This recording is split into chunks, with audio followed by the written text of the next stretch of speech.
জাহান্নামের আগুন নাকি আল্লাহ রসুল সাল্লাল্লাহু আলাইহি ওয়াসাল্লাম আর মায়ের চেহারা এসে পড়ছে, আর রসুলের মায়ের চেহারা জ্বালাইয়া দিছে। এই জাহান্নাম কোন জাহান্নাম? কোন কিতাবে এই কথা আছে? এই জাহান্নামের নামটা কি? যে জাহান্নামের আগুন রসুলের মায়ের চেহারায় পড়ার সাহস রাখে? রসুলের জন্মদাতা মা যদি জাহান্নামে যান, তাইলে আর কে জান্নাতে যাবে? যেখানে যেই মাটিতে রসুল শুয়ে আছেন, যে মাটিতে রসুল শুয়ে আছেন, সেই মাটির কদর মক্কা থেকে বেশি, কাবা থেকে বেশি, আল্লাহর আরশ থেকে বেশি। রসুল যেই মাটিতে শুয়ে আছেন, সেই মাটির দাম যদি আরশ থেকে বেশি হয়, তাইলে যেই মা রসুলকে 9 মাস 10 দিন গর্ভে ধারণ করেছিলেন, সেই মার কদর কত হবে? কারণ অনেক মানুষ মনে করে যে রসুলের মা ইমানদার না।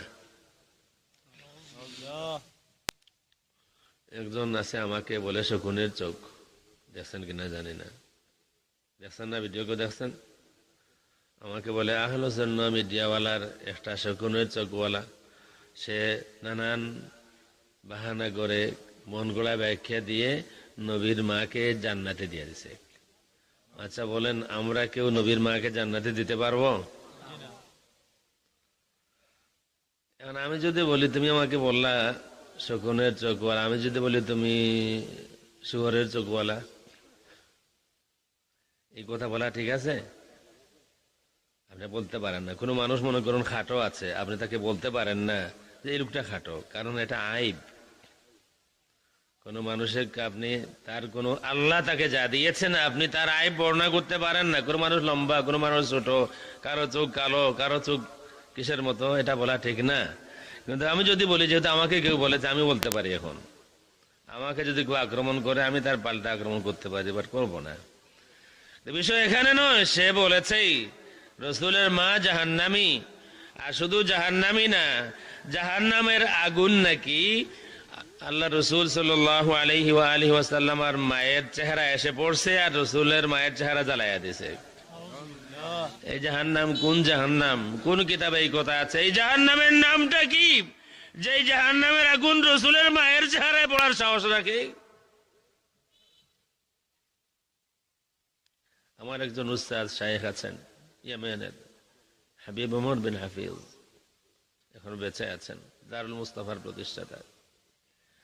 দুনিয়াতে যদি আপনার টাকা পয়সা থাকে, তৌফিক থাকে, আর আপনি দুনিয়া সফরে যাওয়ার কোনো সুযোগ আপনার হয়, আমি বলবো মক্কা মদিনার পরে ইয়েমেন তারিম যান। সেখানে গেলে আপনার ইমান তাজা হবে। শাহজালালকে সিলেট দেখেছেন, শাহজালালের জন্মভূমি ইয়েমেনের সেই তারিম হাদারামাও দেখে আসুন, আপনার ইমান তাজা হবে। তো তিনি বলেছিলেন যে রসুলের মায়ের নাম হচ্ছে আমিনা। আমিনা, রসুলের মায়ের নাম আমিনা। আমিনা শব্দটা আমনুন থেকে, আমনুন মানে হচ্ছে নিরাপত্তা, আমনুন নিরাপত্তা, আমিন যে নিরাপদ, আমিনাতুন যে মহিলা নিরাপদ। ওলামায়ে কেরাম এখানে আছেন, অর্থ ভুল হলে বলবেন। আমিনা ইয়ামানু, হাদিস আছে ওয়াল্লাহি লা ইউমিনু।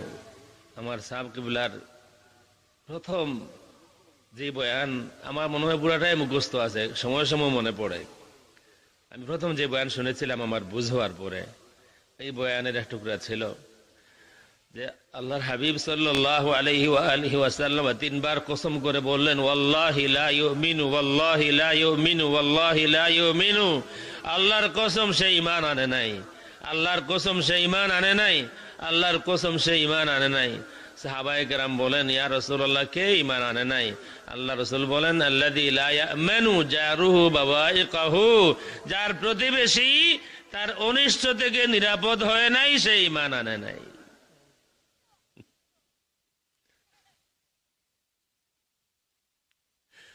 আল্লাহুম্মা সাল্লি আলা সাইয়্যিদিনা মাওলানা মুহাম্মদ ওয়া আলা আলি সাইয়্যিদিনা سيدنا مولانا اللهم صل على سيدنا مولانا محمد وعلى آل سيدنا مولانا मेरे आका मेरे मौला बहुत दूरी से आया हो मेरे आका मेरे मौला बहुत दूरी से आया हो नजर मुझ पर करम का हो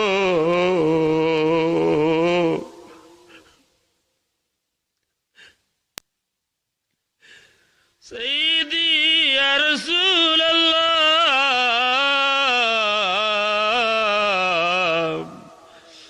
नजर मुझ पर करम का हो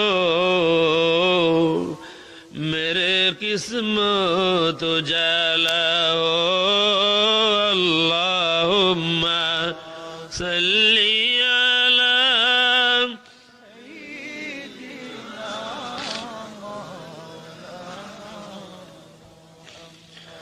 वअला आली सय्यिदिना मौलाना मुহাম্মদ সুতরাং প্রমাণ হয়ে গিয়েছে আমনুন অর্থ হলো নিরাপদ হওয়া আল্লাযী লা ইয়ামানু আমিনা ইয়ামানু এর থেকে আমিনুন আমিনাতুন